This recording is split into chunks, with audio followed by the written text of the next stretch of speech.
morning, it kind of correlated more along the lines sometimes what I tried to hear Sunday school lesson about how the way that we look at things, our attitude toward things, fix on whether or not it seems like torture or a blessing, right? Does that go back to the Sunday school?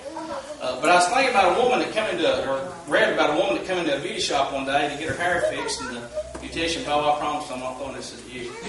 Beautician was noticed to always be complaining about most everything. The customer stated that she was planning on leaving for Rome in a few days, and the beautician said, Rome? Well, that's one of the dirtiest cities you could ever go to. How are you going to get there? And the customer said, well, we're flying Continental Airlines. And the beautician said, Continental? That's the worst airline you could possibly fly on. Where are you staying at? She said, we're staying in the Villa. The Villa? Villa? Well, that's overrated and way too expensive. That place is nasty. I wouldn't stay there if it's the only place I would be. The customer said, well, we're planning on seeing the Pope too. Why, girl, you'd be lucky to even see him from a long distance. Said people wait for days and days just to get within a mile of the Pope. Said the customer went to Rome and come back and it made her another hair appointment. She thought, well, I'm going to break that beautician.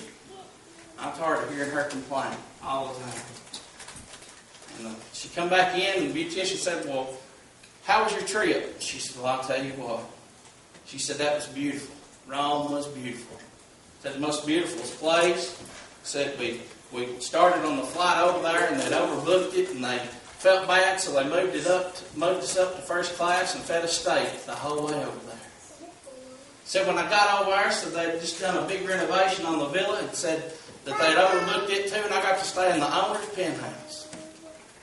She said, well, I bet you didn't get within seeing distance of the Pope. She said, oh. She said, we was fixing to stand up there and one of his top men come and pecked me on the shoulder and said, hey, the Pope likes to have dinner with a few men and women that come to see him. How would you like to be one of them? She said, really? She said, what did he say? He said, I don't know who done your hair, but I'd find me a different beautician. So, she fixed it. But her attitudes can sure make a difference, can't it? If you've got your Bibles, turn over to Luke chapter 17. Luke chapter 17, if I had a title of the sermon, it would be Remember Lot's Wife. You know, there's a whole lot that we can play and can understand from a woman that we don't even know her name. There's a whole big lesson that we can learn from a woman that we just know her as somebody's wife. But she really provides us with a lifelong lesson of something that we need to apply. Luke chapter 17, verse 32, and it's probably the second shortest Bible verse that there is. There's one that's very short. You know what it is? It's 2 words. Jesus wept, and this one has 3 words. This has happened in a time when Jesus was teaching to the disciples, and he was a great teacher, and was talking about some of the greater tragedies. If you read back into chapter 17, was reminding his disciples of some tragedies that had happened back in the Old Testament about how God was in control of things. And he gave them this very short verse, told them this very short thing. Remember Lot's wife. Now, how remembers the story of Lot and his wife? Anybody remember that? Well, there's some hands that didn't go up, so I'm going to go over that just a little bit. But over the last several weeks, I've preached about us giving our all to Jesus. About not just giving our all to Jesus here while we're in church. About ripping the roof off and taking it outside.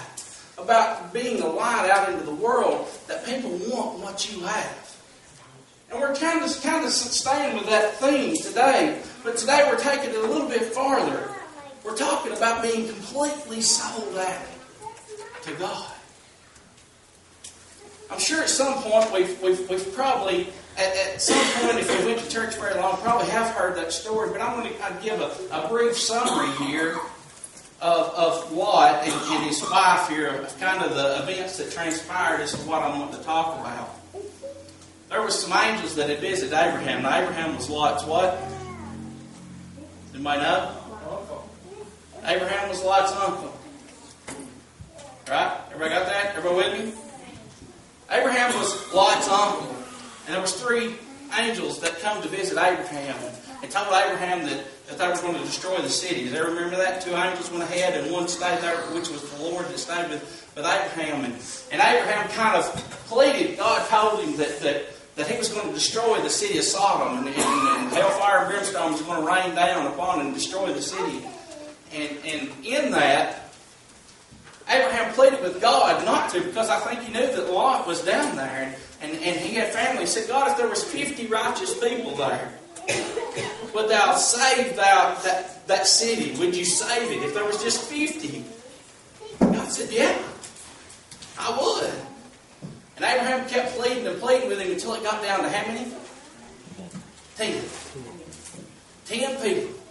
If there was just at least 10 righteous people there, would you save the city?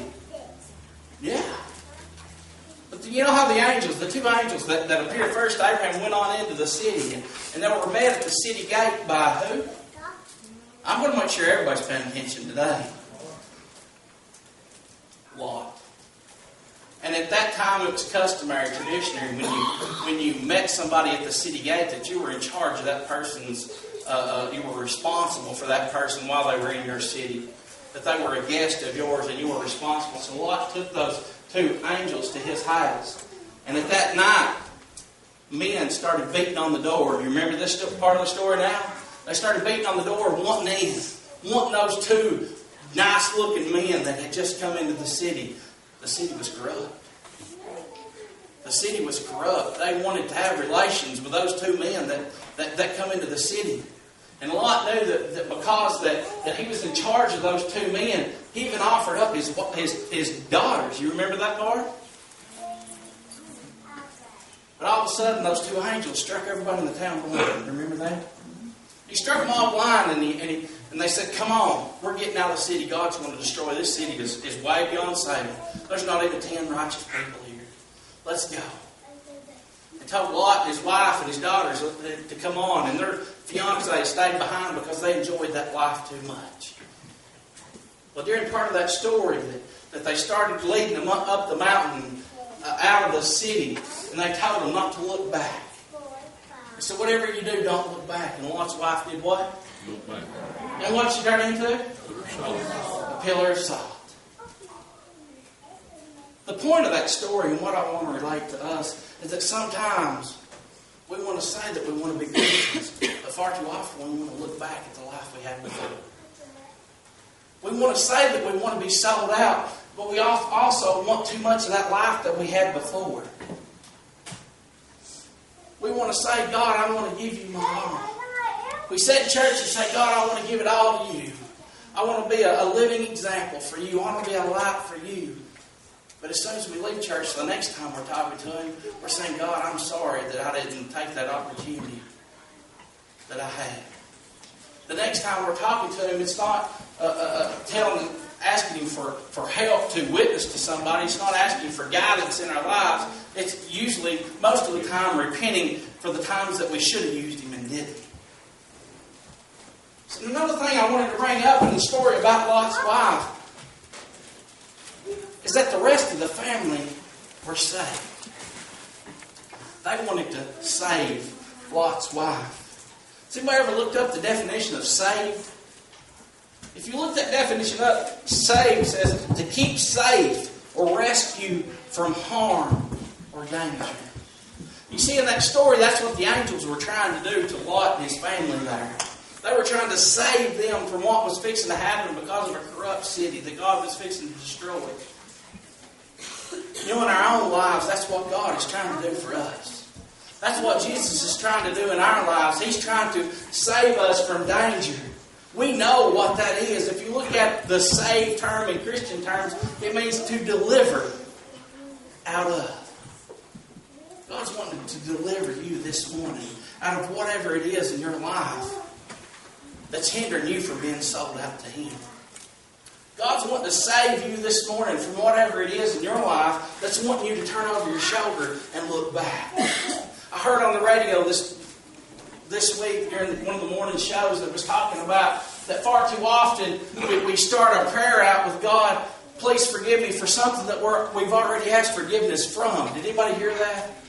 Far too often we want to repent again from that sin. And the Bible tells us that when we've taken that sin before God and laid it in front of Him, it's what? It's gone. Never to be brought up against us anymore. But far too often, we can't let go of it ourselves. The devil keeps reminding us of that act that we've done back in the past, and that keeps us, because we keep it there, it keeps us from moving forward with God. This morning, church, we need to move forward. You can't get anything accomplished by looking back.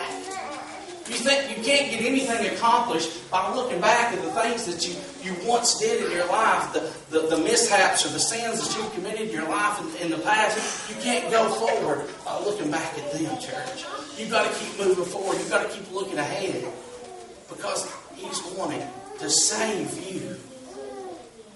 If you've not been saved this morning, He's wanting to deliver you from whatever it is in your life that's keeping you from being one of His.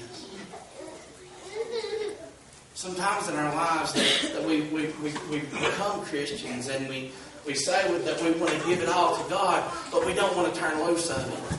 And sometimes I think that's exactly what happened with Lot's wife. She wanted to be saved, but she didn't want to let go of what was behind there either.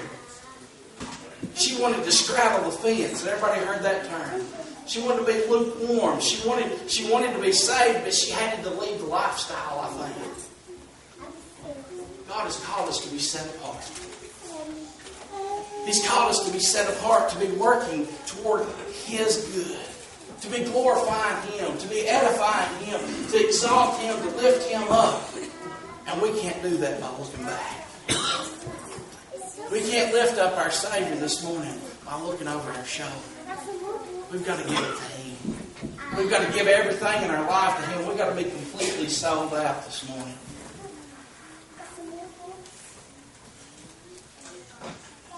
Matthew chapter 17, verse 32 says to remember Lot's wife. And I think that's kind of a thing that we need to take as a church, that we need to remember Lot's wife and say, you know what? We're not looking back. What I've done in the past, what we've done in the past is gone. I've given it to God. I've given it to Him. I'm not looking back for it anymore. I'm lifting Him. I'm moving forward with Him. I'm going to glorify Him regardless of the cost. I'm going to glorify Him. I'm going to live for Him no matter what it takes. I'm going to be completely sold out. I'm going to be completely sold out to Him this morning, because He knows what's good for me. He's trying to deliver me out of the bondage of sin that I'm in this morning.